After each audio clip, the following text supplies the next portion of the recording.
السلام عليكم ورحمة الله وبركاته. بسم الله الرحمن الرحيم. الحمد لله رب العالمين، الصلاة والسلام على رسول الأمين وعلى آله وأصحابه أجمعين، أما بعد. يا أيها الذين آمنوا اتقوا الله حق تقاته ولا تموتن إلا وأنتم مسلمون. رب اشرح لي صدري ويسر لي أمري واحلل عقدة من لساني يفقهوا قولي آمين رب العالمين. പ്രിയപ്പെട്ട സത്യവിശ്വാസികളെ, അല്ലാഹു സുബ്ഹാനഹു വ തആലയുടെ കലാമായ വിശുദ്ധ ഖുർആൻ എല്ലാ ഇൽമിന്റെയും അടിസ്ഥാനമായിട്ടുള്ള, അള്ളാഹുവിൽ നിന്ന് വന്ന് അള്ളാഹുവിലേക്ക് മടങ്ങുന്ന അള്ളാഹുവിൻ്റെ സിഫത്തായിട്ടുള്ള വിശുദ്ധ ഖുർആനിൻ്റെ തഫ്സീറിൽ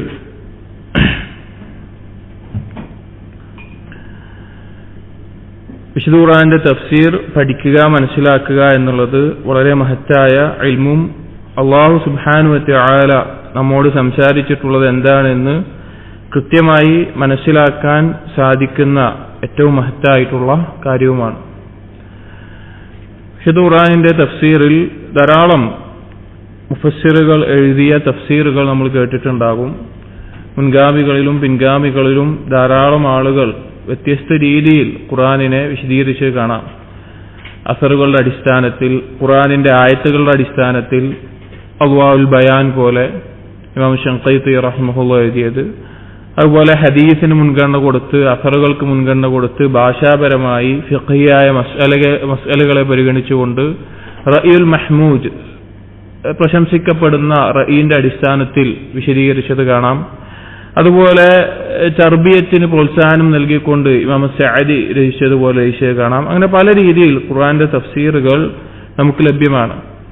നാം ഖുർആന്റെ തഫ്സീർ പഠിക്കാൻ നാം ഉദ്ദേശിക്കുന്ന സൂറത്തുകൾ ഇൻഷാ അല്ലാഹ് സൂറത്ത് ഖാഫ് മുതലുള്ള സൂറത്തുകളാണ്. കാരണം ഖുർആനിലെ സൂറത്തുകളെ ഉലമാക്കൾ 4 തരത്തിൽ വിഭജിച്ചത് കാണാം. മുതവ്വിലാത്തുകൾ, അതുപോലെ മസാനി, അതുപോലെ മുഫസ്സൽ, മുഖസ്സിറാത്ത്.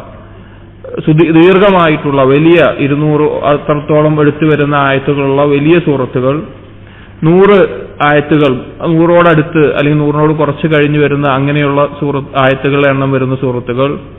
പിന്നെ സൂറത്ത് ഖാഫ് മുതൽ ഒരു അമ്മജുസ് വരെ വരുന്ന മുഫസ്സലായ, അതിനുശേഷം ചെറിയ സൂറത്തുകൾ, സൂറത്തു അധികം ജൽജല അല്ലെങ്കിൽ ദുഹ, ആ ഭാഗത്തുള്ള സൂറത്തുകളെ ചെറിയ സൂറത്തുകൾ, ഇങ്ങനെ 4ആയി വിഭജിച്ച് കാണാം വലിപ്പത്തിന്റെ അടിസ്ഥാനത്തിൽ.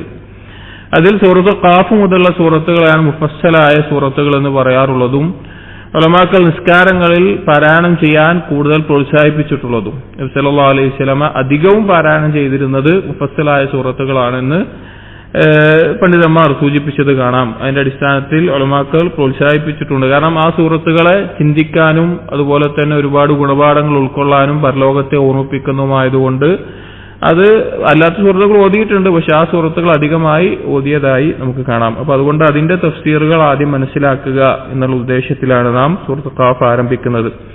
അതിനു മുമ്പ് നാം പഠിക്കാൻ ഉദ്ദേശിക്കുന്ന അല്ലെങ്കിൽ വായിക്കാൻ ഉദ്ദേശിക്കുന്ന, മനസ്സിലാക്കാൻ ഉദ്ദേശിക്കുന്ന തഫ്സീറിന്റെ പേര് തഫ്സീറുൽ വാളിഹ് അലാ നഹ്ജിസ് സലഫിസ് സാലിഹ് എന്നുള്ളതാണ്. തഫ്സീറുൽ വാളിഹ് അലാ നഹ്ജിസ് സലഫിസ് സാലിഹ്. ആ കിതാബ് അല്ലെങ്കിൽ ഈ തഫ്സീർ രചിച്ചിട്ടുള്ളത് മുഹമ്മദ് നസീബ് അർ-റിഫാഇ റഹിമഹുല്ലാഹ്, ഷാമിൽ ജീവിച്ചിരുന്ന അഥവാ സിറിയ പ്രദേശത്ത് ജീവിച്ചിരുന്ന, സിറിയയിൽ തൗഹീദിന്റെ ദഅവത്തിൽ വലിയ പങ്ക് വഹിച്ചിട്ടുള്ള മുഹമ്മദ് നസീബ് അർ-റിഫാഇ റഹിമഹുല്ലാഹയാണ് ഈ തഫ്സീർ രചിച്ചിട്ടുള്ളത്.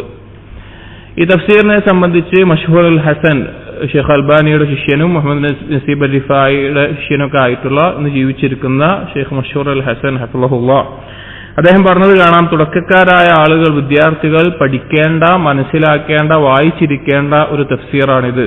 കാരണം സലഫുകളുടെ നെഹ്ജിൽ നിന്നുകൊണ്ട് കാര്യങ്ങൾ വിശദീകരിക്കുന്ന വളരെ എളുപ്പമുള്ള വാക്കുകളാൽ എഴുതിയിട്ടുള്ള ഒരു തഫ്സീറാണ് എന്ന് പറഞ്ഞത് കാണാം. ഈ തഫ്സീർ മുഹമ്മദ് നസീബ് അർ-റിഫാഇ റഹിമഹുല്ലാഹ് എഴുതിയ ഒരു സാഹചര്യം, മുഹമ്മദ് നസീബ് അർ-റിഫാഇ റഹിമഹുല്ലാഹ്ക്ക് തഫ്സീർ ഇബ്നു കസീറിന്റെ ഒരു മുഖ്തസറുണ്ട്. തഫ്സീർ ഇബ്നു കസീർ അദ്ദേഹം മുഖ്തസറാക്കി എഴുതിയിട്ടുണ്ട്. അതിനു പുറമെ തഫ്സീറുൽ ജലാലൈനി അശരി അഖീദയിൽ ഊന്നിക്കൊണ്ടുള്ള തഫ്സീറുൽ ജലാലൈനി പലപ്പോഴും അഹ്ലുസുന്നയുടെ മദ്രസകളിലും പഠിപ്പിക്കാറുണ്ട്. കാരണം ആ തഫ്സീറിന്റെ ശൈലി കാരണത്താൽ, കാരണം ആയത്തുകളെ മുറിച്ച് ചെറിയ വാക്കുകളിൽ വിശദീകരിച്ച് എഴുതുന്ന തഫ്സീർ ജലാലൈനിയുടെ ശൈലി കാരണത്താൽ പല അഹ്ലുസുന്നയുടെ മദ്രസകളിലും അതിന്റെ അശരീയത്തിനെ തിരുത്തിക്കൊണ്ട് തന്നെ പഠിപ്പിക്കാറുണ്ട്. കാരണം അതിന്റെ ശൈലി അത്രയും എളുപ്പമായതുകൊണ്ട്, തുടക്കക്കാർക്ക് പഠിക്കാൻ എളുപ്പമായതുകൊണ്ട്. ആ തഫ്സീർ ജലാലൈനിയുടെ ഒരു ശൈലിയെ ഉപയോഗിച്ച് അതിനെ സലഫി മൻഹജിന്റെ രീതിയിൽ വിശദീകരിച്ചതാണ് ഈ തഫ്സീർ എന്നും ഈ തഫ്സീറിനെ സംബന്ധിച്ച് പണ്ഡിതന്മാർ പറഞ്ഞിട്ടുണ്ട്. ഇനി ഈ തഫ്സീറിലേക്ക് കടക്കുന്നതിന് മുമ്പ് മുഹമ്മദ് നസീബ് റിഫാഇ റഹിമഹുള്ള എന്ന വ്യക്തിയെ അല്ലെങ്കിൽ എന്ന പണ്ഡിതനെ കുറിച്ച് പൊതുവെ സലഫികൾക്കിടയിൽ പോലും കേട്ടറിവ് വളരെ കുറവാണ്. ചിലപ്പോൾ ആ പേര് ആദ്യമായി കേൾക്കുന്നവരുണ്ടാകാം, അല്ലെങ്കിൽ ഈ തഫ്സീറിനെ പൊതുവെ സാധാരണക്കാർക്കിടയിൽ തഫ്സീർ സഅദി പോലെയോ അല്ലെങ്കിൽ മറ്റുള്ള ഏതെങ്കിലും തഫ്സീർ പോലെയോ അറിയപ്പെടാത്ത അല്ലെങ്കിൽ അറിയാൻ സാധ്യതയില്ലാത്ത തഫ്സീറുമാണ് മുഹമ്മദ് നസീബ് റിഫാഇ റഹിമഹുള്ളയെ കുറിച്ചും അധികം അറിയാൻ സാധ്യതയില്ല. അതുകൊണ്ട് തന്നെ അദ്ദേഹത്തിന്റെ ചെറിയൊരു ജീവചരിത്രം നാം ആമുഖമായി പറയേണ്ടത് ആവശ്യമാണെന്ന് മനസ്സിലാക്കുന്നു. അതുകൊണ്ട് തന്നെ അദ്ദേഹത്തിന്റെ ചെറിയൊരു ജീവചരിത്രം ആദ്യം നമ്മൾ പരാമർശിക്കുകയാണ് അദ്ദേഹത്തെ മനസ്സിലാക്കാൻ.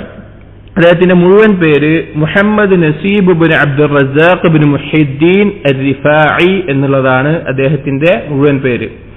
അദ്ദേഹം ഹലബിൽ, ഇന്ന് സിറിയ എന്ന് പറയുന്ന ഷാമിന്റെ ഹലബ് പ്രദേശത്താണ് അദ്ദേഹം ജനിച്ചത്.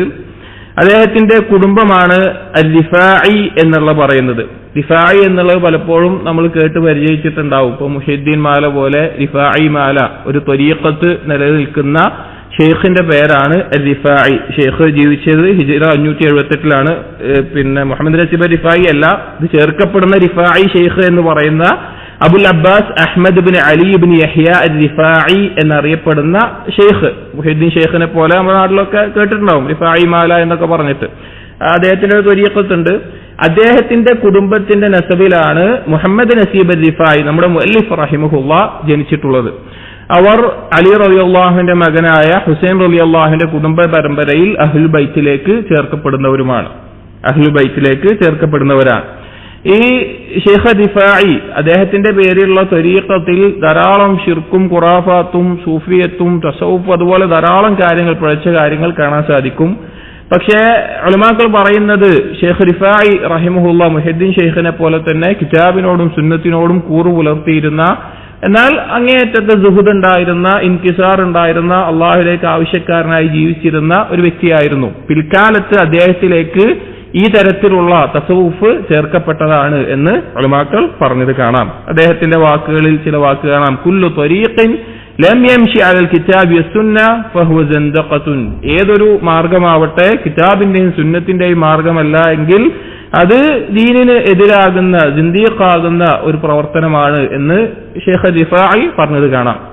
ഇവിടെ മുഹമ്മദ് നസീബ് റിഫാഇ ആ റിഫാഇ ഷെയ്ഖിന്റെ കുടുംബ പരമ്പരയിൽ ജനിച്ചിട്ടുള്ള വ്യക്തിയാണ്. അദ്ദേഹം പലപ്പോഴും അദ്ദേഹത്തിന്റെ പല കിതാബുകളിലും എഴുതിയിട്ടുള്ളൊരു വാക്കാണ് ഫഇന്നനി അർ-റിഫാഇയ്യു നസബൻ വസ്സലഫിയ്യു അഖീദതൻ വമദ്ഹബൻ. നസബ് കൊണ്ട്, കുടുംബ പരമ്പര കൊണ്ട് ഞാൻ റിഫാഇയാണ്, അല്ലാതെ ത്വരീഖത്ത് കൊണ്ടല്ല. എന്നാൽ എന്റെ മദ്ഹബ് കൊണ്ടും എന്റെ അഖീദ കൊണ്ടും ഞാൻ സലഫിയാണ് എന്ന് അദ്ദേഹം പറഞ്ഞത് കാണാം. ഇനി അദ്ദേഹം ജനിച്ചത് ഹിജ്റ 1332, മീലാദ് 1915 ഹലബിൽ വെച്ചിട്ടാണ്. ഹലബിലാണ് അദ്ദേഹം ജനിക്കുന്നത്. അഥവാ ഇന്നത്തെ സിറിയ, ഷാം എന്ന് പറയുന്ന പ്രദേശത്താണ് അദ്ദേഹം ജനിക്കുന്നത്. റമളാൻ മാസത്തിലാണ് അദ്ദേഹത്തിന്റെ ജനനം. അദ്ദേഹം വളരുന്നത് ഈ റിഫാഇ പാരമ്പര്യമുള്ള അല്ലെങ്കിൽ ആ ഒരു കുടുംബ പരമ്പരയിലാണ്. അതുകൊണ്ട് തന്നെ ദീന് കൊണ്ടും അതുപോലെ തന്നെ മറ്റുള്ള കാര്യങ്ങൾ കൊണ്ട് ദീനിയായിട്ട് നിലക്ക് അറിയപ്പെടുന്ന നിലക്കുള്ള ഒരു കുടുംബത്തിലാണ് അദ്ദേഹം വളരുന്നത്. പലപ്പോഴും അദ്ദേഹത്തെ പറ്റി പറയുമ്പോൾ പിൽക്കാലത്ത് ആളുകൾ പറയാറുണ്ടായിരുന്നു, അദ്ദേഹം എങ്ങാനും ആ ത്വരീഖത്തിലായിരുന്നുവെങ്കിൽ, റിഫാഇ ത്വരീഖത്തിലായിരുന്നുവെങ്കിൽ അതിന്റെ ഹലബിലെ ഏറ്റവും വലിയ ഷെയ്ഖായി അദ്ദേഹം മാറുമായിരുന്നു. പക്ഷെ അല്ലാഹു തആല അദ്ദേഹത്തിന് സലഫിയത്തിന്റെ മാർഗം തെരഞ്ഞെടുക്കുകയും അതിലേക്ക് നയിക്കുകയും ചെയ്തു. ഇനി അദ്ദേഹത്തിന്റെ ജീവചരിത്രത്തിൽ അദ്ദേഹം വളരെ ചെറുപ്പത്തിൽ തന്നെ അദ്ദേഹത്തിന് കവിതകളോടും അറബി സാഹിത്യത്തിനോടും വലിയ ഒരു താല്പര്യമുണ്ടായിരുന്നു. കവിത, അറബി സാഹിത്യം പോലെയുള്ള കാര്യങ്ങളോട് വലിയ താല്പര്യമുണ്ടായിരുന്നു. അങ്ങനെയുള്ള കിതാബുകൾ അദ്ദേഹം വായിക്കുകയും കവിത വളരെ ചെറുപ്രായത്തിൽ തന്നെ എഴുതി തുടങ്ങുകയും ചെയ്തിരുന്നു. അങ്ങനെ അദ്ദേഹം സിറിയയിൽ ആ കാലഘട്ടത്തിൽ വളർന്നു വലുതാകുന്ന ആ കാലഘട്ടത്തിൽ 1915 ജനിച്ചു. പിന്നെ അദ്ദേഹത്തിന്റെ ചെറുപ്പകാലത്ത് 1920 ആ കാലഘട്ടത്തിലാണ്. സിറിയ അന്ന് ഫ്രഞ്ച് കോളനിയാണ്, ഫ്രഞ്ച് ഭരണത്തിന്റെ കീഴിലുള്ള കോളനിയാണ്. അപ്പൊ അവിടെ സ്വാതന്ത്ര്യത്തിന് വേണ്ടിയിട്ടുള്ള പലതരത്തിലുള്ള വിപ്ലവങ്ങൾ നടന്നുകൊണ്ടിരിക്കുന്ന ഒരു കാലമാണ്. പലതരത്തിലുള്ള വിപ്ലവങ്ങൾ നടക്കുന്നുണ്ട്. അപ്പോ സാഹിത്യകാരന്മാർ ഇപ്പൊ ഏത് നാട്ടിലാണെങ്കിലും വിപ്ലവം നടക്കുന്ന സമയത്ത് ആ നാട്ടിലെ സാഹിത്യകാരന്മാരും എഴുത്തുകാരും എല്ലാം വലിയ സ്വാധീനം ചെലുത്തും. അപ്പൊ ആ നിലക്ക് ഇദ്ദേഹത്തിന്റെ ചെറുപ്രായത്തിൽ തന്നെ ഈ ഒരു വിപ്ലവത്തിന് പല പേരുകളിലായി വിഭാഗങ്ങളിലായിട്ട് പല സാഹിത്യകാരന്മാരും പല നേതാക്കന്മാരും മുന്നോട്ട് വെച്ചിരുന്ന ഈ ഒരു വിപ്ലവത്തിന് സിറിയക്ക് സ്വാതന്ത്ര്യം വേണം എന്നുള്ള നിലക്ക് ഫ്രഞ്ച് ഭരണകൂടത്തിൽ നിന്ന് ഒഴിവാകണം എന്ന നിലക്കുള്ള പല വിപ്ലവങ്ങളിൽ അദ്ദേഹത്തിന്റെ എഴുത്തുകൊണ്ടും അദ്ദേഹത്തിന്റെ മറ്റു പ്രവർത്തനങ്ങൾ കൊണ്ടെല്ലാം അദ്ദേഹം അതിൽ പൂർണ്ണമായി മുഴുകിയിരുന്നു. അദ്ദേഹം അതിനുവേണ്ടി പരിശ്രമിച്ചിരുന്നു, അതിനുവേണ്ടി പണിയെടുത്തിരുന്നു. അങ്ങനെ ഒരു സമയത്ത് ഈ പ്രശ്നങ്ങളൊക്കെ ഉണ്ടാകുന്ന സമയത്ത് അദ്ദേഹം ഒരു ഘട്ടത്തിൽ കുറച്ചു കാലത്തേക്ക് ജയിലിൽ അടക്കപ്പെടുന്ന അവസ്ഥയുണ്ടായി. അദ്ദേഹത്തിനെ തടവിലാക്കപ്പെടുന്ന അവസ്ഥയുണ്ടായി. ആ തടവിലാക്കപ്പെടുന്ന സമയത്ത് തന്നെ പല എഴുത്തുകാരും അതുപോലെ തന്നെ പല സാഹിത്യകാരന്മാരും പല അങ്ങനെയുള്ള ആളുകളൊക്കെ അദ്ദേഹത്തിനോടൊപ്പം ജയിലിലുണ്ടായിരുന്നു. അന്ന് ആ ഫ്രഞ്ച് ഭരണകൂടം ഈ വിപ്ലവം നടത്തിയ ആളുകളെ പിടിച്ച് ജയിലിലാക്കുന്ന കൂട്ടത്തിൽ അദ്ദേഹം ജയിലിലായി. അദ്ദേഹത്തിനോടൊപ്പം മറ്റു പല സാഹിത്യകാരന്മാരും എഴുത്തുകാരും ഒക്കെ ഉണ്ടായിരുന്നു. അങ്ങനെ അദ്ദേഹത്തിന്റെ കൂടെ ഉണ്ടായിരുന്ന ഒരു എഴുത്തുകാരനും സാഹിത്യകാരനും കവിയുമെല്ലാമായിരുന്നു അബുൻ നസ്ർ എന്ന പേരിൽ അറിയപ്പെടുന്ന വ്യക്തി. അബുൻ നസ്ർ എന്നുള്ളത് അദ്ദേഹം കിതാബുകൾ എഴുതുന്ന ആളായിരുന്നു. ധാരാളം റിസാലകൾ അദ്ദേഹം എഴുതിയിട്ടുണ്ട്. ഇസ്ലാമിന്റെ അടിസ്ഥാനത്തിലുള്ള റിസാലകൾ തന്നെ ഈ അബുൻ നസ്ർ എന്ന് പറഞ്ഞ വ്യക്തി എഴുതിയിട്ടുണ്ട്. അദ്ദേഹം ഖാലിദ് വലീദ് എന്ന പേരിൽ, മുആദ് ഇബ്നു ജബൽ, ഹജ്ജാജ് എന്നീ പേരുകളിൽ ഇവരുടെ ചരിത്രവും അതുപോലെ തന്നെ ഇസ്ലാമികമായിട്ടുള്ള ധാരാളം എഴുത്തുകൾ എഴുതിയിട്ടുള്ള വ്യക്തിയായിരുന്നു. അപ്പോ മുഹമ്മദ് നസീബ് റിഫാഇ റഹിമഹുള്ളയും ദേഹവും ജയിലിൽ തടവിലാക്കപ്പെട്ട അവസ്ഥയിലാണ്. അപ്പൊ അങ്ങനെ തടവിലാക്കപ്പെട്ട അവസ്ഥയിലായിരിക്കുന്ന സമയത്ത് മുഹമ്മദ് നസീബ് റിഫാഇ റഹിമഹുല്ല, മുഅല്ലിഫ് റഹിമഹുല്ല, ഈ അബുൻ നസ്ർ എന്ന വ്യക്തിയിൽ നിന്ന് അദ്ദേഹം ജയിലിൽ വരുന്ന സമയത്ത് അദ്ദേഹത്തിന്റെ റിസാലകളും അദ്ദേഹത്തിന് വായിക്കാനും എഴുതാനുള്ള കിതാബുകളൊക്കെ ആയിട്ടാണ് ജയിലിൽ കിടക്കുന്നത്. അന്ന് ഈ വിപ്ലവത്തിൽ പിടിച്ചിറക്കപ്പെട്ടവർക്ക് അത്ര കണിശമായിട്ടുള്ള അവസ്ഥയില്ല, എഴുതാനും വായിക്കാനും ഒക്കെ ഉള്ള സൗകര്യം ഉണ്ടായിരുന്നു ജയിലിനകത്ത്. അപ്പൊ അദ്ദേഹം എഴുതിയ കിതാബുകൾ കൊണ്ടുവന്നിട്ടുണ്ടായിരുന്നു. അപ്പൊ ആ കൊണ്ടുവന്നതിന്റെ ആ അടിസ്ഥാനത്തിൽ അദ്ദേഹം അപ്പോ മുഹമ്മദ് നസീബ് റിഫായി അദ്ദേഹത്തിന്റെ ഓരോ റിസാലകൾ ഇങ്ങനെ വാങ്ങും. ജയിലിൽ കിടക്കുകയാണ്, ഓരോ റിസാലകൾ വായിക്കും, വീണ്ടും ചോദിക്കും, വായിക്കും, അങ്ങനെ വായിച്ചുകൊണ്ടേയിരുന്നു. അങ്ങനെ അവസാനം ഈ വ്യക്തി പറഞ്ഞു, എന്റെ കയ്യിൽ ഞാൻ എഴുതിയ റിസാലകളൊക്കെ കഴിഞ്ഞു, ഇനി ഒന്നുമില്ല, ഒക്കെ കഴിഞ്ഞു എന്ന് പറഞ്ഞു. അപ്പൊ മുഹമ്മദ് നസീബ് റിഫായി വീണ്ടും ചോദിച്ചു, യാ ഉസ്താദ് ഇബ്ഹത് ലനാ ഹുനാ ഔ ഹുനാക് അൻ കിതാബിൻ ഫഇന്ന ബൈത السبع لا يخلو من العظام. അദ്ദേഹം പറഞ്ഞു, നിങ്ങൾ എവിടെയെങ്കിലുമൊക്കെ നോക്കി നോക്ക്, എന്തെങ്കിലുമൊക്കെ ഒരു കിതാബ് ഉണ്ടാവും. തീർച്ചയായിട്ടും ഒരു വേട്ടമൃഗത്തിന്റെ വീട്ടിനകത്ത് എല്ലുണ്ടാവാതിരിക്കൂല. അഥവാ വേട്ടമൃഗം വേട്ടയാടുകൊണ്ട മൃഗങ്ങളുടെ എല്ലിന്റെ ബാക്കി എന്തെങ്കിലും അവിടെ ഉണ്ടാവും. അതുപോലെ ഒരു എഴുത്തുകാരന്റെ കയ്യിൽ എന്തെങ്കിലും ഒരു കിതാബ് ബാക്കി ഉണ്ടാവും എന്ന് പറഞ്ഞു. അപ്പോൾ അദ്ദേഹം അബുൻ നസ്ർ മുഹമ്മദ് നസീബ് റിഫായിയോട് പറഞ്ഞു, ഫിൽ ഹഖീഖത്തി ബഖിയ മഈ കിതാബുൻ വാഹിദുൻ ലഅല്ലക ലാ തഫ്ഹമു. സത്യമായിട്ട് എന്റെ ഒരു കിതാബ് ഇനി ബാക്കിയായിട്ടുള്ളത്, പക്ഷെ ആ കിതാബ് നിനക്ക് മനസ്സിലാവൂല എന്ന് പറഞ്ഞു. എനിക്ക് ആ കിതാബ് മനസ്സിലാവൂല. അബുൻ നസ്റിന് അറിയാം ഇത് റിഫായി ത്വരീഖത്തിൽ വളർന്നു വന്നിട്ടുള്ള ആ ത്വരീഖത്ത് പിൻപറ്റുന്ന ആ കുടുംബത്തിൽപ്പെട്ട ആളാണെന്ന് അറിയാം. അപ്പൊ എന്റെ ഇനി ഒരു കിതാബേ ബാക്കിയുള്ളൂ, അത് നിനക്ക് മനസ്സിലാകാനും പോകുന്നില്ല എന്ന് പറഞ്ഞു. ഫഖുൽതു ലഹു, മുഹമ്മദ് നസീബ് റിഫായി പറയുകയാണ്, ലിമ ഹൽ ഹുവ ബിൽ ഫറൻസിയ. അപ്പൊ ചോദിച്ചു, എന്താ ഫ്രാൻസ് ഭാഷയിലാണോ അത്? അതായത് എനിക്ക് മനസ്സിലാവാതിരിക്കാൻ ഫ്രാൻസ് ഭാഷയിലാണോ ഫ്രഞ്ച് ഭാഷയിലാണോ അത് ചോദിച്ചു. ഖാലല, അപ്പൊ ആ വ്യക്തി പറഞ്ഞു, ഇല്ല, ബൽ ബിൽ അറബി, അറബി ഭാഷയിലാണ്. ഫഖുൽതു ഇദൻ ഹാത്തി, അപ്പൊ പറഞ്ഞു, എനിക്ക് ഇതായോ, എന്നാ ഞാൻ വായിച്ചു നോക്കട്ടെ. അപ്പൊ പറഞ്ഞു, ഫഖാല ലഅല്ലഹു ലാ യുഅ്ജിബ്, നിനക്കത് ഇഷ്ടാവൂല, നിനക്കത് വായിക്കാൻ ഇഷ്ടം തോന്നൂല, നിനക്ക് പറ്റൂല എന്ന് പറഞ്ഞു. ഫഖാല ശൈഖുന, അപ്പൊ പിന്നെ മുഹമ്മദ് നസീബ് റിഫായി വീണ്ടും പറഞ്ഞു, ഹാത്തിൽ കിതാബ്, നിങ്ങൾ എന്തായാലും കിതാബ് തരണം എന്ന് പറഞ്ഞു. അങ്ങനെ ആ കിതാബ് അബുൻ നസ്ർ എന്ന വ്യക്തി പുറത്തെടുത്തു കൊടുത്തപ്പോൾ ആ കിതാബ് ഏതായിരുന്നു എന്ന് വെച്ച് കഴിഞ്ഞാൽ മജ്മൂഅത്തുർ റസാഇൽ വൽ മസാഇൽ എന്ന പേരിലുള്ള ഇബ്നു തൈമിയ, ശൈഖുൽ ഇസ്ലാം ഇബ്നു തൈമിയ റഹിമഹുള്ളയുടെ റിസാലകൾ ക്രോഡീകരിച്ചിട്ടുള്ള, അദ്ദേഹത്തിന്റെ ഫത്വകൾ ക്രോഡീകരിച്ചിട്ടുള്ള, അദ്ദേഹത്തിന്റെ കിതാബുകൾ ക്രോഡീകരിച്ചിട്ടുള്ള ഗ്രന്ഥമായിരുന്നു എടുത്തു കൊടുത്തത്. ഇതാണ് ബാക്കിയുള്ള ഒരു കിതാബ്. അപ്പൊ അങ്ങനെ അദ്ദേഹം ആ കിതാബ് വാങ്ങി അദ്ദേഹം തുറന്നു നോക്കി. അദ്ദേഹം തുറന്നു നോക്കുമ്പോൾ ആദ്യത്തിലല്ല തുറന്നത്, അദ്ദേഹം ഇടയിൽ എവിടുന്നോ ആ കിതാബിന്റെ ഏതോ ഒരു ഭാഗം എടുത്തിട്ട് അദ്ദേഹം തുറന്നപ്പോ അതിന്റെ തലക്കെട്ട് കണ്ടത് മുനാവറത്ത് ഇബ്നു തൈമിയ്യ അൽ-അലനിയ്യ ലിദജാജിലത്തിൽ ബതാഇഹ ദിഫാഇയ്യ എന്ന തലക്കെട്ട് എന്താണെന്ന് വെച്ച് കഴിഞ്ഞാൽ ഇബ്നു തൈമിയ്യ പരസ്യമായി നടത്തിയ സംവാദം ആരുമായിട്ട്? കള്ളം പറയുന്ന, കള്ളത്തരം പടച്ചുവിടുന്ന റിഫായി ത്വരീഖത്തിൽപ്പെട്ട ബത്താഹിയാക്കളുമായിട്ട് നടത്തിയ സംവാദം എന്നുള്ളതാണ് കാണുന്നത്. അതായത് ബത്താഹിയ എന്ന് പറഞ്ഞാൽ ഷെയ്ഖ് റിഫായിയുടെ ജന്മസ്ഥലം ഇറാഖിന്റെ തെക്ക് ഭാഗത്തുള്ള സ്ഥലമാണ് ബത്താഹിയ എന്നുള്ളത്. അവിടെയാണ് ഷെയ്ഖ് റിഫായി ജനിച്ചത്. അതുകൊണ്ട് അവിടെയുള്ള ആളുകളിലേക്ക് ചേർക്കപ്പെട്ടിട്ടാണ് ആ പേര് പറയുന്നത്. എന്നിട്ട് മുഹമ്മദ് നസീബ് റിഫായി റഹിമുള്ള പറയുന്നുണ്ട്, ഈ തലക്കെട്ട് ഞാൻ വായിച്ചപ്പോൾ തന്നെ എന്റെ തലയിൽ ഒരു ഇടുത്തി വീണ പോലെ ആയിരുന്നു ഉണ്ടായിരുന്നത്. കാരണം അദ്ദേഹം പിൻപറ്റുന്ന ത്വരീഖത്താണ് റിഫായി ത്വരീഖത്ത്. ആ ആളുകളെയാണ് വെറും കളവ് പറയുന്ന, കപട നിറഞ്ഞ പിഴച്ചവാദക്കാരാണ് എന്ന നിലക്ക് തലക്കെട്ടിലായിട്ട് എഴുതിയിട്ടുള്ളത്. അപ്പൊ ഇത് കണ്ടപ്പോ തന്നെ മുഹമ്മദ് നസീബ് റിഫായി റഹിമഹുള്ളക്ക് ദേഷ്യം വന്നിട്ട് അദ്ദേഹം ഇബ്നു തൈമിയ്യനെ ചീത്ത പറയാൻ തുടങ്ങി. ഇബ്നു തൈമിയ്യനെ പല രീതിയിൽ ചീത്ത പറയാനും ആക്ഷേപിക്കാനും തുടങ്ങി. അങ്ങനെ അദ്ദേഹം കിതാബ് ഇപ്പോൾ വായിച്ചില്ല. അങ്ങനെ കുറച്ച് കഴിഞ്ഞ് പിന്നെയും കുറച്ച് ദിവസങ്ങൾ അവിടെ ജയിലിൽ തന്നെ കിടക്കുകയാണ്. അപ്പൊ അദ്ദേഹം പിന്നെയും അദ്ദേഹത്തിന് സമയം ലഭിച്ചു. അദ്ദേഹം വീണ്ടും അത് തുറന്ന് ആദ്യം ഈ ഫസ്ല് ഈ റിഫാഇ ത്വരീഖത്തിനെതിരെ അല്ലെങ്കിൽ അതിന്റെ ആളുകളുമായി നടത്തിയ സംവാദം, അത് അറിയപ്പെട്ട സംവാദമാണ്. പരസ്യമായിട്ട് ഡമസ്കസിൽ വെച്ച് നടന്നൊരു സംവാദമാണ്. ഇറാഖിൽ നിന്ന് ഈ റിഫാഇ ത്വരീഖത്തിന്റെ ആളുകൾ, അവരുടെ പ്രത്യേകത എന്ന് പറഞ്ഞു കഴിഞ്ഞാൽ അവര് തീയിലൂടെ നടക്കുക അല്ലെങ്കിൽ അതുപോലെയുള്ള അത്ഭുത സംഭവങ്ങൾ ഇതൊക്കെ ത്വരീഖത്തിന്റെ വഴിയിലൂടെ ചെയ്യാൻ പറ്റുമെന്ന നിലക്ക് ചെയ്യുന്ന ആളുകളായിരുന്നു. അപ്പൊ അവരുമായിട്ട് പരസ്യമായി സംവാദം നടത്തി ഖുർആനും സുന്നത്ത് കൊണ്ടും എതിർത്ത് ഇബ്നു തൈമിയ്യ അവരെ തകർത്ത് കളഞ്ഞിട്ടുണ്ട്. അതാണ് ഈ എഴുത്ത്, ഈ ഒരു റിസാല എന്ന് പറയുന്നത്. അപ്പൊ അദ്ദേഹത്തിന് സമയമുണ്ട്, ജയിലിൽ കിടക്കുകയാണ്. മുഹമ്മദ് നസീബ് റിഫായി റഹിമഹുല്ലാ അദ്ദേഹം അത് വായിക്കാൻ തുടങ്ങി. ആ ഫസ്ല് മൊത്തം വായിച്ചു കഴിഞ്ഞപ്പോൾ അദ്ദേഹത്തിന് എന്ത് തോന്നി? ഇബ്നു തൈമിയ്യ റഹിമഹുല്ലാ പറഞ്ഞ ആ വാക്കുകൾ, ആ ത്വരീഖത്തിന്റെ കുറവുകൾ അതെല്ലാം മനസ്സിലാവാൻ തുടങ്ങി. അങ്ങനെ അദ്ദേഹത്തിന് മനസ്സിലായി ഈ കിതാബ് ഞാൻ തുടക്കം മുതൽ അവസാനം വരെ വായിക്കണം. അങ്ങനെ ആ ജയിലിൽ വെച്ചുകൊണ്ട് അദ്ദേഹം അതിന്റെ തുടക്കം മുതൽ അവസാനം വരെ വായിക്കാൻ തുടങ്ങി.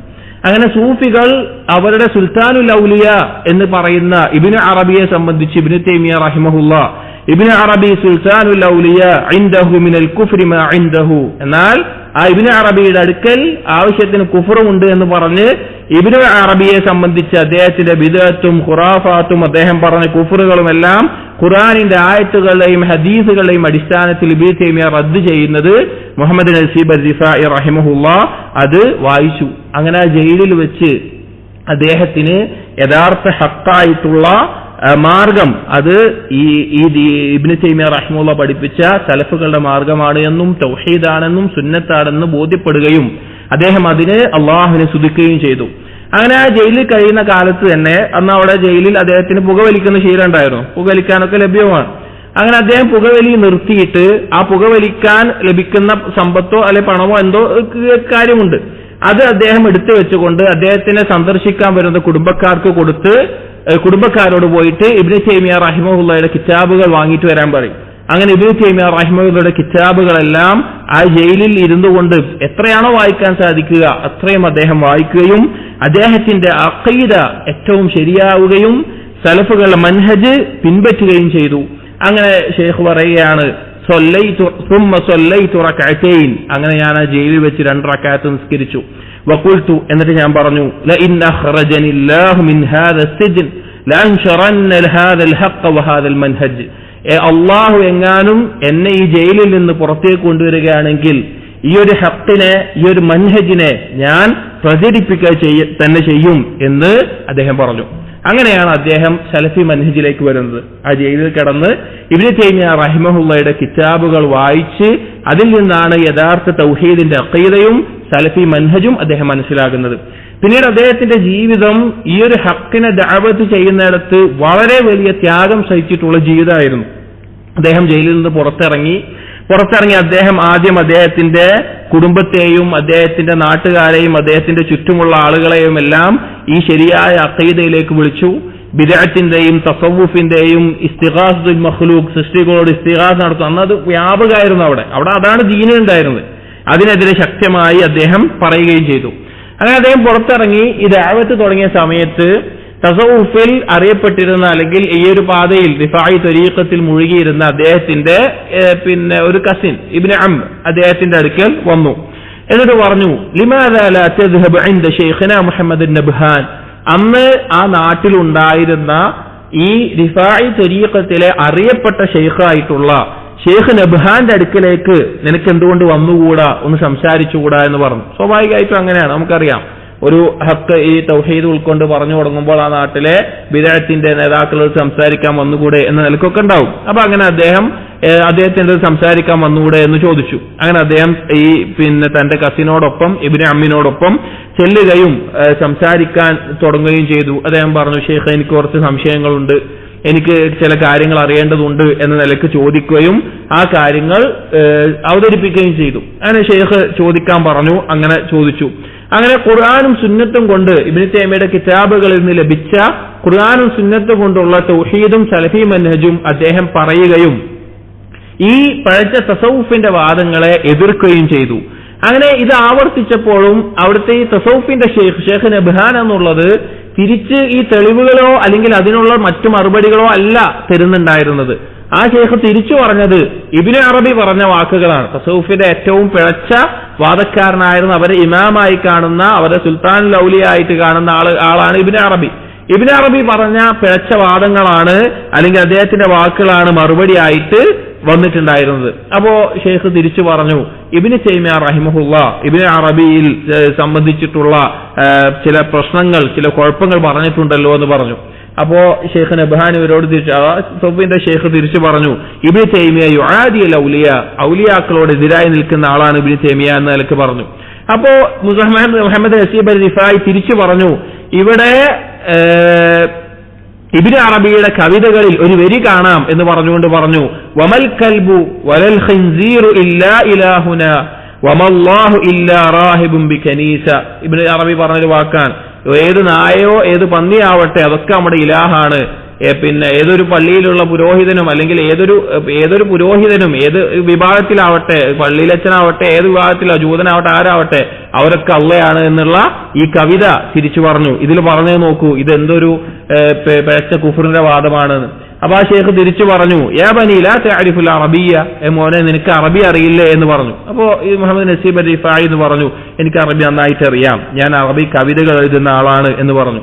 അപ്പൊ ആ ഷെയ്ഖ് തിരിച്ചു ചോദിച്ചു, നിനക്കറിയില്ല അറബി ഭാഷയിൽ ഹദ്ഫുൽ മുദാഫ് എന്നുള്ള മസ്അലയുണ്ട്, മുദാഫിനെ ഹദ്ഫ് ചെയ്തിട്ട് പറയാം എന്ന നിലക്ക്. എന്നിട്ട് ആ ഷെയ്ഖ് തിരിച്ചു പറഞ്ഞു കൊടുത്തു അതിന്റെ ശരിക്കുള്ള അർത്ഥം, മൽ കൽബു വൽ ഖിൻസീർ ഇല്ലാ ഖൽഖു ഇലാഹിന വമല്ലാഹു ഇല്ലാ ഖാലിഖു റാഹിബി ബികനീസ. അതിന്റെ ശരിക്കുള്ള അർത്ഥം എന്ന് പറഞ്ഞു കഴിഞ്ഞാല് നായയും പന്നിയും നമ്മുടെ ഇലാഹിന്റെ സൃഷ്ടിയാണ്, പള്ളിയിലുള്ള അല്ലെങ്കിൽ ഒരു പുരോഹിതനാണെങ്കിൽ ആ പുരോഹിതന്റെ ഖാലിഖാണ് അള്ളാഹു എന്നാണ് അതിന്റെ അർത്ഥം എന്ന് പറഞ്ഞു. അപ്പൊ മുഹമ്മദ് നസീബ് റിഫായി പറഞ്ഞു, അറബി ഭാഷയിൽ അങ്ങനെ ഒരു നിയമമില്ല, ഒരിക്കലും ഹദ്ഫുൽ മുവാഫ് ഹസറിന് ശേഷമോ നഫീന് ശേഷമോ പറയുകയില്ല, ഭാഷയിലെ ചില നിയമങ്ങളാണ്. ആ ഹദ്ഫുൽ മുവാഫ് ഈ നിലക്ക് അറബി ഭാഷയിൽ ഉപയോഗിക്കുന്ന രീതിയില്ല എന്ന് പറഞ്ഞു. അപ്പൊ വീണ്ടും ഷെയ്ഖ് പറയുന്നത്, ഇബ്നു അറബി പറയുന്നത് ഐനു തൗഹീദാണെന്ന് പറഞ്ഞു.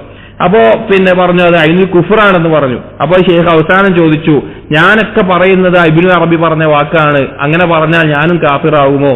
അപ്പോ മുഹമ്മദ് നസീബ് റിഫായി തിരിച്ചു പറഞ്ഞു, എന്നാൽ നിങ്ങളും കാഫിര്യങ്ങളിൽപ്പെട്ട ആളുകളാണെന്ന് പറഞ്ഞു. അങ്ങനെ അവിടെ ആകെ പ്രശ്നമായി. ശിഷ്യന്മാർ മുഹമ്മദ് നസീബ് റിഫായിനെ ഉപദ്രവിക്കാൻ വേണ്ടി തുടങ്ങുന്ന അവസ്ഥയെത്തി. പിന്നെ അവിടുന്ന് പോകുന്നു, കാരണം ഉന്നതമായ ഒരു കുടുംബത്തിൽപ്പെട്ട ആളാണ്. പിന്നീട് മുഹമ്മദ് നസീബ് റിഫായി അദ്ദേഹത്തിന്റെ നാട്ടിൽ ദഅവത്തിനായിക്കൊണ്ട് അങ്ങാടികളിലും മറ്റെല്ലാ കഴിവിന്റെ പരമാവധി തൗഹീദ് പ്രചരിപ്പിക്കാൻ വേണ്ടി അദ്ദേഹം പോകുമായിരുന്നു. അദ്ദേഹം അങ്ങാടിയിലേക്ക് പ്രവേശിക്കുന്നത് കണ്ടു കഴിഞ്ഞാൽ ഒരു ഭാഗത്ത് നിന്ന് ആളുകൾ വിളിച്ചു പറയുമായിരുന്നു, പിന്നെ വഹാബി അല്ലാഹുമ്മ സല്ലി അലൻ നബി, ഇതാ ഒരു വഹാബി വരുന്നുണ്ട്, നബിയുടെ മേലെ സ്വലാത്ത് ചെല്ലുക എന്ന് പറയാറുണ്ട്. കാരണം അന്നും ഇന്നും ആളുകൾ ആക്ഷേപിക്കുന്ന ഒരു കാര്യമാണ് വഹാബികൾ എന്ന് പറയുന്ന, അല്ലെങ്കിൽ മുഹമ്മദ് അബ്ദുൽ വഹാബിലേക്ക് ചേർത്തിക്കൊണ്ട് സലഫികൾ അവർ നബി സല്ലല്ലാഹു അലൈഹി വസല്ലം മേലെ സ്വലാത്ത് ചെല്ലാത്ത ആളുകളാണ്. അപ്പൊ മുഹമ്മദ് നസീബ് റിഫായി അങ്ങാടിയിൽ ഒരു തലക്കൽ കണ്ടാൽ അവരിങ്ങോട്ട് വിളിച്ചു പറയാൻ തുടങ്ങും, ദാ വഹാബി വരുന്നുണ്ട്, അല്ലാഹുമ്മ സല്ലി അലാ മുഹമ്മദ്, നിങ്ങൾ നബി സല്ലല്ലാഹു അലൈഹി വസല്ലമയുടെ മേലെ സ്വലാത്ത് ചെല്ലുക. മുഹമ്മദ് നസീബ് റിഫായി അൽഹംദുലില്ലാഹ് പറയുമായിരുന്നു, അൽഹംദുലില്ലാഹില്ലദീ ജഅല വജ്ഹി യുദക്കിറുകും ബിസ്സലാത്തി അലൻ നബി സല്ലല്ലാഹു അലൈഹി വസല്ലം. അല്ലാഹുവിന്റെ സ്തുതി, എന്റെ മുഖത്തെ അവർക്ക് നബി സല്ലല്ലാഹു അലൈഹി വസല്ലം മേലെ സ്വലാത്ത് ചെല്ലാൻ ഓർമ്മിപ്പിക്കുന്ന ഒരു കാര്യമാക്കി മാറ്റിയല്ലോ എന്ന നിലക്ക് അള്ളാഹുവിനെ സ്തുതിക്കാറുണ്ടായിരുന്നു. അങ്ങനെ അദ്ദേഹം ഒരുപാട് കാലം ക്ഷമിച്ചുകൊണ്ട് ദഅവത്ത് നടത്തുകയും അവിടെ ധാരാളം ആളുകൾ, ധാരാളം ചെറുപ്പക്കാർ ഈ അഖീദയിലേക്കും തൗഹീദിലേക്കും വരികയും അദ്ദേഹം അങ്ങനെ ഒരു കൂട്ടം സംഘത്തെ ആ നാട്ടിൽ ഉണ്ടാക്കുകയും അതിന് ജമിഅത്തു ദഅവത്തുൽ മുഹമ്മദിയ്യ ലിസ്സിറാത്തുൽ മുസ്തഖീം ബൈത്തുൽ തൗഹീദ് എന്ന പേരിൽ അദ്ദേഹം ദഅവത്തിന്റെ ഒരു കേന്ദ്രം തന്നെ അദ്ദേഹം ആരംഭിക്കുകയും ചെയ്തിട്ടുണ്ട് എന്നത് അദ്ദേഹം പറഞ്ഞ മറ്റൊരു അദ്ദേഹത്തിന്റെ ജീവിതത്തിലെ പ്രധാനപ്പെട്ട ഒരു വാക്ക് കാണാം. അദ്ദേഹം ഒരിക്കൽ പറയുന്നുണ്ട്, ലാ അദ്ഇ അന്നഹു ലം യകുൻ ഫീ ഹലബ് സലഫിയ്യുൻ ഗൈരി, ഞാൻ ഒരിക്കലും വാദിക്കുന്നില്ല ഞാനല്ലാതെ ഒരു സലഫിയും അന്ന് ഹലബിൽ ഉണ്ടായിരുന്നു എന്നുള്ളത്. എനിക്കങ്ങനെ ഒരു വാദമല്ല. അദ്ദേഹം പറയാണ്, എനിക്കങ്ങനെ ഒരു വാദമല്ല. കാരണം പല ആളുകളും ഈ സലഫിയത്ത് മനസ്സിലാക്കിയ ആളുകൾ ഉണ്ടായിരുന്നു ആ കാലത്ത്. പക്ഷെ അവർ വെളിവാക്കാൻ പേടിച്ചിട്ട് നിൽക്കുകയായിരുന്നു. അദ്ദേഹത്തിന്റെ അനുഭവം പറയാണ്, ഒരു ദിവസം അദ്ദേഹം ഈ തൗഹീദ് പ്രചരിപ്പിക്കുന്ന മാർഗത്തിലായിക്കൊണ്ട് അദ്ദേഹം പോകുന്ന സമയത്ത് അദ്ദേഹത്തിനെ അവിടുത്തെ ന്യായാധിപന്മാരിൽ കാളിമാരിൽ ഒരാൾ അദ്ദേഹത്തിനെ വിളിച്ചുകൊണ്ടുപോയി. അദ്ദേഹത്തിനെ വിളിച്ചിട്ട് പറഞ്ഞു, ഇന്ന് എന്റെ വീട്ടിൽ വരണം എന്ന നിലക്ക്, എന്റെ വീട്ടിൽ ഭക്ഷണം അല്ലെങ്കിൽ മറ്റുള്ള നിലക്ക് വീട്ടിലേക്ക് വരണം എന്ന് പറഞ്ഞു.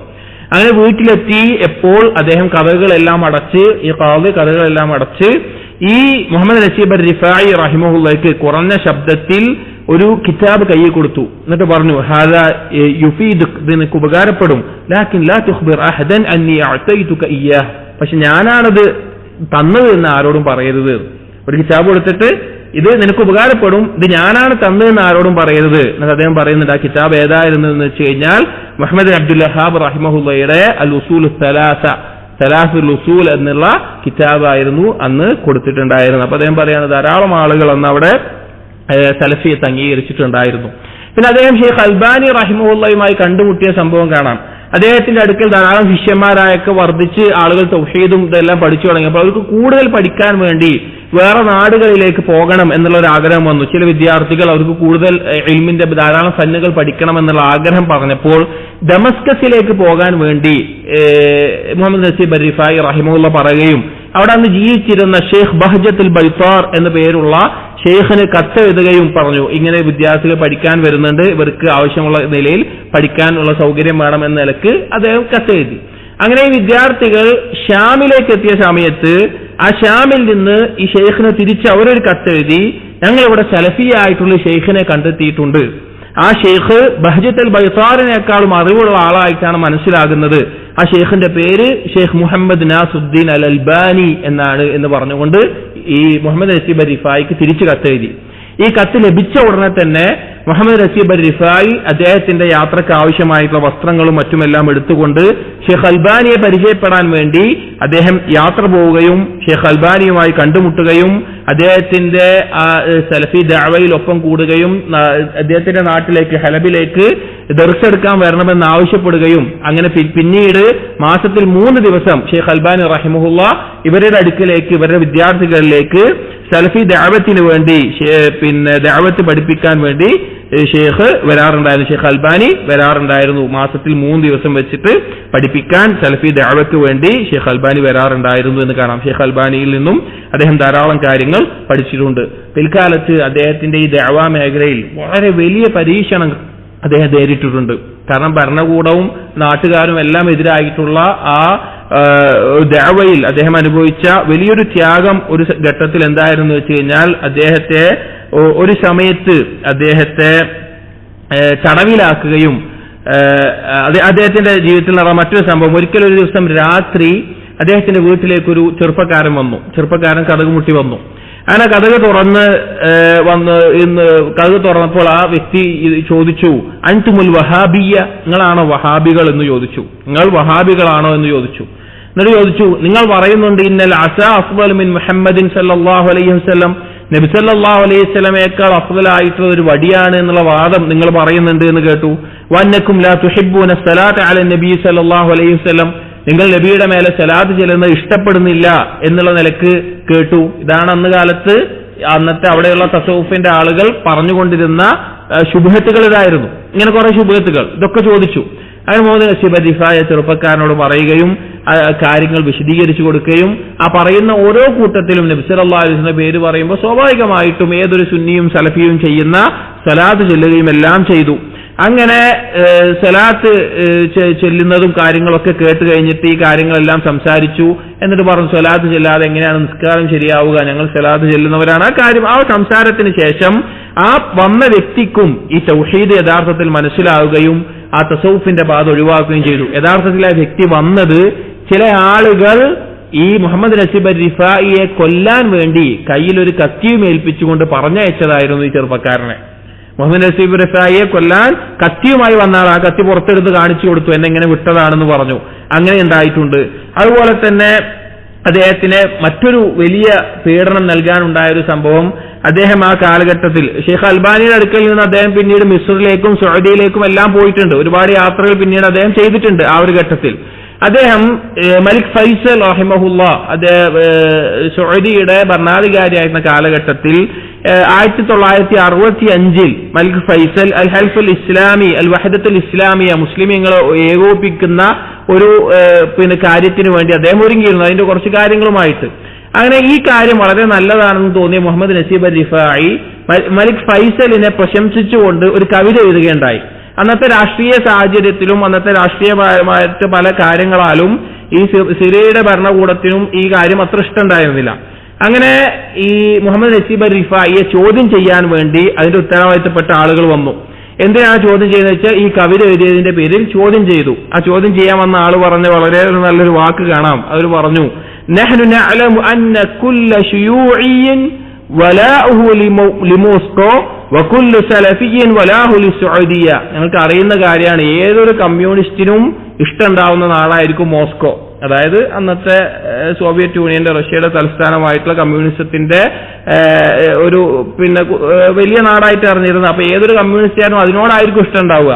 അതേപോലെ ഏതൊരു സലഫിക്കും ഇഷ്ടമുണ്ടാവുക സൗദിയോടായിരിക്കും എന്ന് ഞങ്ങൾക്ക് അറിയാം എന്ന് അദ്ദേഹത്തിനെ ചോദ്യം ചെയ്യാൻ വന്നൊരാള് പറഞ്ഞു. അപ്പോ മുഹമ്മദ് നസീബ് റിഫായി പറഞ്ഞു, നഹ്നു മആശിറു സലഫിയ്യിൻ, ഞങ്ങൾ സലഫികൾ രാഷ്ട്രീയത്തിലേക്ക് ഇറങ്ങാൻ ഉദ്ദേശിക്കുന്നില്ല, രാഷ്ട്രീയപരമായിട്ടുള്ള കാര്യങ്ങളിലേക്കൊന്നും ഇറങ്ങാൻ ഉദ്ദേശിക്കുന്നില്ല. ഞങ്ങൾ ദഅവത്തുൻ നാസി ലിത്തൗഹീദ്, ആളുകളെ തൗഹീദിലേക്ക് ക്ഷണിക്കാനും തഅലീമുഹും സുന്നത്തി നബിയിഹിം, അവർക്ക് നബി സല്ലല്ലാഹു അലൈഹി വസല്ലം സുന്നത്ത് പഠിപ്പിക്കാനുമാണ് ഞങ്ങൾ പരിശ്രമിക്കുന്നത്, അതിനാണ് ഞങ്ങൾ പണിയെടുക്കുന്നത്. അപ്പോൾ പിന്നെ എന്തിനാ ഈ കവിത എഴുതി ചോദിച്ചപ്പോൾ നല്ലൊരു കാര്യമാണ്, അതുകൊണ്ടാണ് ആ കവിത ഞാൻ എഴുതിയത് എന്ന നിലക്കൊക്കെ പറഞ്ഞു. അങ്ങനെ അദ്ദേഹത്തെ പല രീതിയിൽ ഉപദ്രവിക്കുന്ന അവസ്ഥ ഉണ്ടായിട്ടുണ്ട്. ഒരു ഘട്ടത്തിൽ ഉപദ്രവം സഹിക്കവയ്യാതെ അദ്ദേഹത്തിന്റെ പേര് ചോദിച്ചിട്ട് അതുപോലും ഓർത്തു പറയേണ്ടി വരുന്ന അവസ്ഥയുണ്ടായത് കാണാം. അതുപോലെ അദ്ദേഹം ഒരിക്കൽ അദ്ദേഹം അവിടുത്തെ നാട്ടിലുണ്ടായിരുന്ന ഒരു ഷെയ്ഖിന് അല്ലെങ്കിൽ ഉത്തരവാദിത്തപ്പെട്ട മുഫ്തിയുടെ അടുക്കൽ അദ്ദേഹം ഈ മുഖ്തസർ തഫ്സീർ ഇബ്നു കസീറിന്റെ മുഖ്തസർ അദ്ദേഹം എഴുതിയിട്ട് അത് പ്രിന്റ് ചെയ്യാൻ വേണ്ടി അല്ലെങ്കിൽ അതിന്റെ തബഅകൾ പുറത്തിറക്കാൻ വേണ്ടി ഏൽപ്പിക്കുകയുണ്ടായി.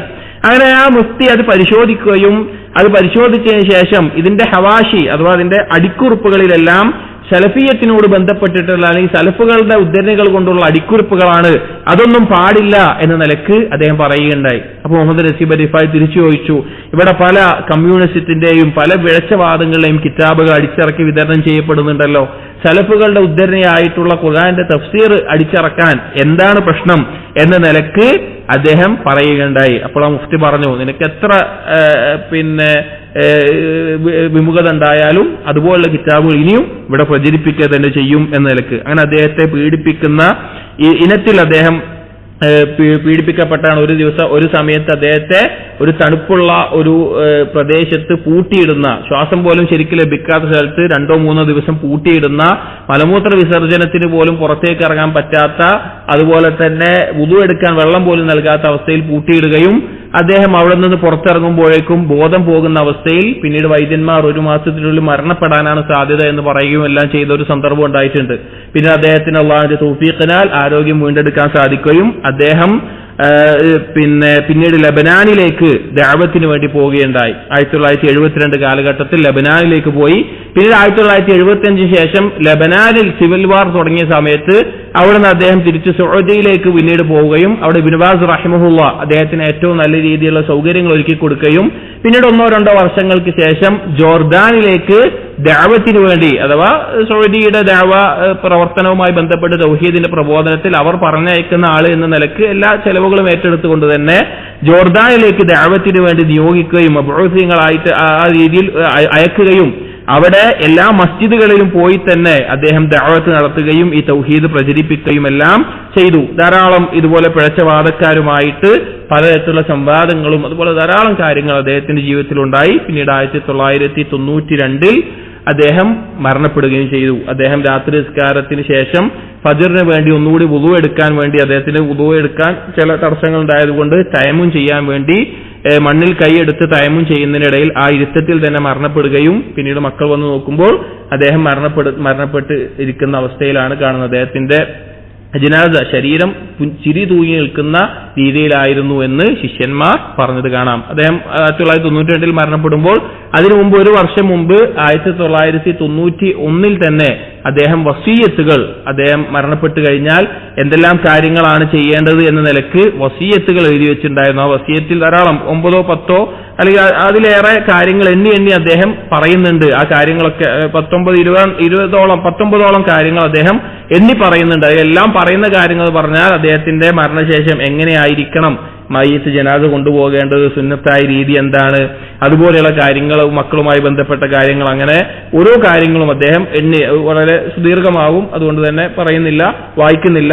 ഓരോ കാര്യങ്ങളും എണ്ണിക്കൊണ്ട് അദ്ദേഹം വസിയത്തായിക്കൊണ്ട് എഴുതി വെച്ചിരുന്നു എന്നും കാണാം. അപ്പൊ ഇതാണ് മുഹമ്മദ് നസീബ് റിഫാഇ റഹിമഹുല്ലാ.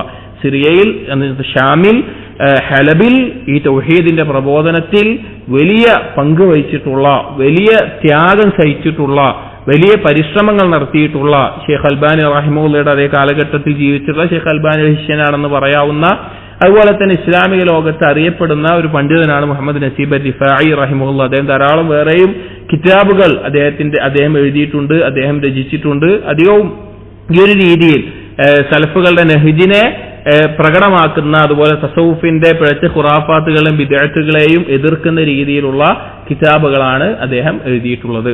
അതാണ് മുഹമ്മദ് നസീബ് റിഫാഇ റഹിമഹുള്ളയുടെ ജീവചരിത്രത്തിലെ ഒരു ചുരുക്കവും അതിൽ വളരെ പ്രധാനപ്പെട്ട ചില കാര്യങ്ങളും. ഇനി ഈ തഫ്സീറിലേക്ക് വരികയാണെങ്കിൽ നമ്മൾ വായിക്കുന്ന തഫ്സീറുൽ വാദിഹ് അലാ നഹ്ജി സലഫി സ്വാലിഹ് എന്നുള്ളത്, തഫ്സീറുൽ വാദിഹ് വളരെ വ്യക്തമായിട്ടുള്ള ഒരു തഫ്സീർ അലാ നഹ്ജി സലഫി സ്വാലിഹ്, സലഫു സ്വാലിഹീങ്ങളുടെ മാർഗത്തിൽ നഹ്ജിൽ നിന്നുകൊണ്ടുള്ള ആ ഒരു തഫ്സീർ എന്ന പേര്. ഈ തഫ്സീറിന്റെ പ്രത്യേകത എന്ന് പറഞ്ഞാൽ ചെറിയ വാക്കുകളാണ്, എളുപ്പത്തിൽ മനസ്സിലാകുന്ന രീതിയിലുള്ളതാണ്. ആയത്തുകളെ മുറിച്ചിട്ടാണ് തഫ്സീർ ചെയ്തിട്ടുള്ളത്. അഥവാ ചില തഫ്സീറുകൾ ആയത്തിന്റെ തുടർച്ചയായിട്ട് തന്നെ, ഭാഷാപരമായിട്ട് ആയത്തിന്റെ തുടർച്ചയായിട്ട് തന്നെ വിശദീകരിച്ച് വരുന്ന രീതിയിലാണ് ഈ തഫ്സീർ മുഹമ്മദ് നസീബ് റിഫാഇ റഹിമഹുള്ള എഴുതിയിട്ടുള്ളത്.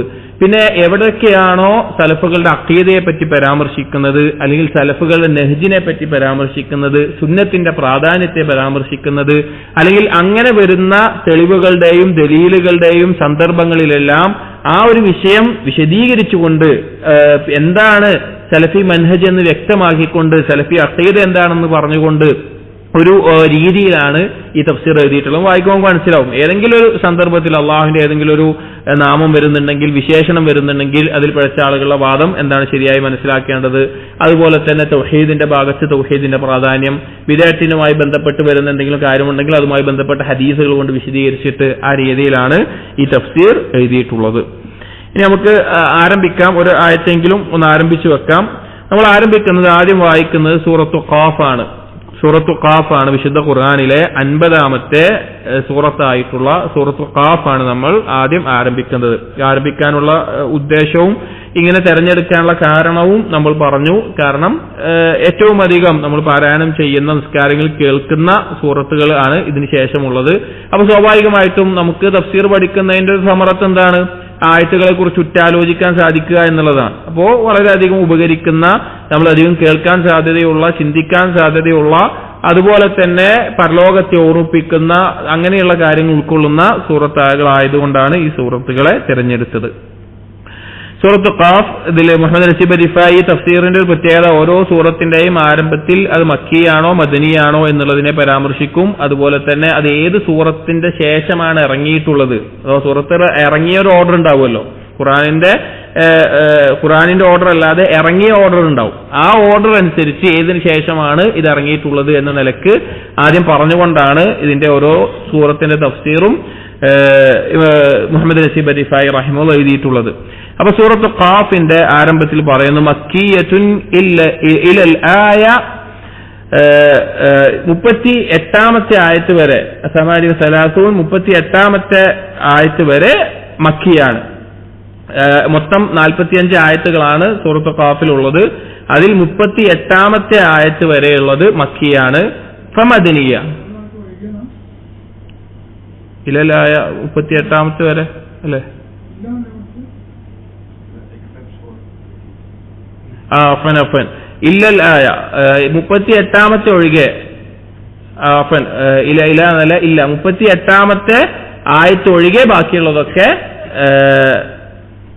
മക്കിയാണ്. 38-ാമത്തെ ആയത്ത് മാത്രം മദനിയാണ്. ആയത്തുഹ 45 ആയത്തുകളാണ് ഈ സൂറത്തിനുള്ളത്.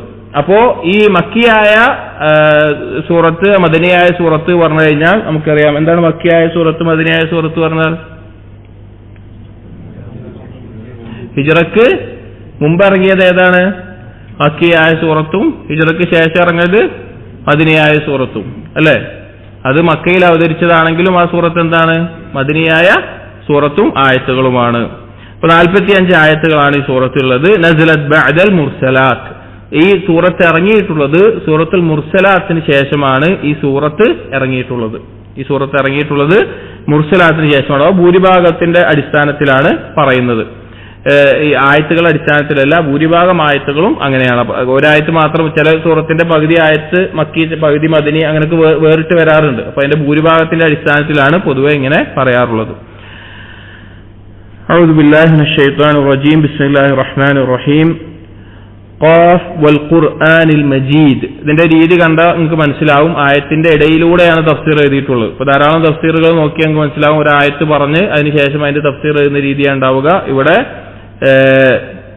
ഒരു ആയത്തിന്റെ ഇടയിലൂടെ തന്നെ തഫ്സീർ പറയുന്നുണ്ട്. അപ്പൊ ഖാഫ് വൽ ഖുർആനിൽ മജീദ് എന്നുള്ള ആയത്ത്, ഖാഫ് എന്ന് പറഞ്ഞു കഴിഞ്ഞാൽ അറബി ഭാഷയിലെ ഒരു അക്ഷരമാണ്. വൽ ഖുർആനിൽ മജീദ് എന്ന് പറഞ്ഞാൽ ഖസ്മാണ്, അഥവാ സത്യം ചെയ്തു പറയുകയാണ്. മജീദ് എന്ന് പറഞ്ഞാൽ മഹത്തരമായ എന്നുള്ള അർത്ഥത്തിൽ ഖുർആനിനെ തൊട്ട് സത്യം ചെയ്തു പറയുകയാണ്.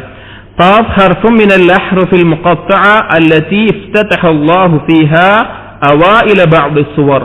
ഖാഫ് എന്നുള്ള ഈ വാക്ക് അത് ഹർഫുൽ മുഖത്തഅ എന്ന് പറഞ്ഞാൽ ചില ആയത്തുകളെ, ചില സൂറത്തുകളെ ചില ഹർഫുകൾ കൊണ്ട് മാത്രം ആരംഭിക്കുന്നുണ്ട്. ഖുർആനിലെ ആരംഭത്തിൽ പല സൂറത്തുകൾ കാണാം. സൂറത്തുൽ ബഖറയിലുണ്ട്, സൂറത്തുൽ നംലിലുണ്ട്, സൂറത്തുൽ മറിയമിലുണ്ട്. ചില അക്ഷരങ്ങളെ കൊണ്ട് മാത്രം അതിന് പൊതുവായി പറയുന്നതാണ്. അതിന്റെ ഹിക്മത്ത് എന്താണ് എന്നുള്ളത് അല്ലാഹു അലം, എന്താണ് അതുകൊണ്ട് ഉദ്ദേശിക്കുന്നത്. പക്ഷെ അത് ഖുർആനിലെ ആയത്തുകളാണെങ്കിൽ അറബി ഭാഷയിലെ വാക്കുകളാണ് എന്ന നിലക്ക് കൊടുക്കുന്നതാണ്.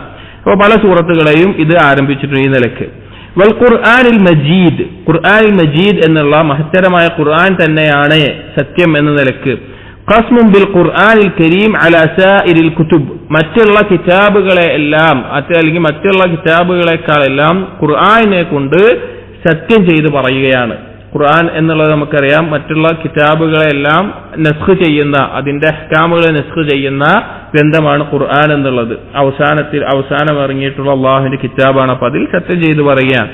വജവാബുൽ ഖസ്മി ഹുവ മദ്മൂനുൽ കലാമി ബഅദൽ ഖസ്ം വഹുവ ഇസ്ബാത്തുൻ നുബുവ.